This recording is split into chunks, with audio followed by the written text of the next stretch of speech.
Fitness ধরে রাখতে নিজের লাইফস্টাইলে বড় পরিবর্তন এনেছেন গত ১০ মাস ধরে যুক্তরাষ্ট্রে অবস্থান করা ঢাকাই সিনেমার আলোচিত অভিনেতা জায়েদ খান।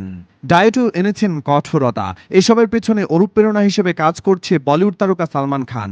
নিজেকে প্রায় সালমানের সঙ্গে তুলনা করে থাকেন জায়েদ। এমনকি ভক্তরাও তার মধ্যে সালমান খানের ছোঁয়া দেখতে পান বলে দাবি তার। সম্প্রতি একটি ছবি নিয়ে নেট দুনিয়ায় শুরু হয়েছে আলোচনা। সালমান খানের মতো একই ভঙ্গিমায় জিম থেকে ছবি পোস্ট করেছেন জায়েদ খান। এ নিয়ে মিশ্র প্রতিক্রিয়া ছড়িয়েছে সোশ্যাল মিডিয়ায়। কারো মন্তব্য, সালমান আর জায়েদ একই রকম ছবি দিলেন, মানে বোঝাই যাচ্ছে কপি। আরেকজন রসিকতা করে লিখেছেন, বাংলার সালমান খানকে দেখতে পেলাম। তবে কটাক্ষ করতেও ছাড়েননি অনেকে।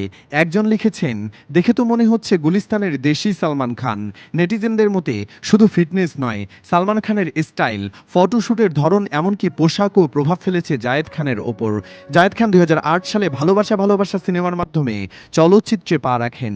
তবে এখন নিজেকে নতুনভাবে উপস্থাপন করতে এবং ফিটনেসে নজর দিতে যেভাবে নিজেকে গড়ে তুলেছেন জায়েদ খান, তাতে বোঝাই যাচ্ছে তিনি এখনও ঢালিউডে নিজের জায়গা শক্ত করতে চান, হোক সেটা সালমান খানকে অনুসরণ করেই।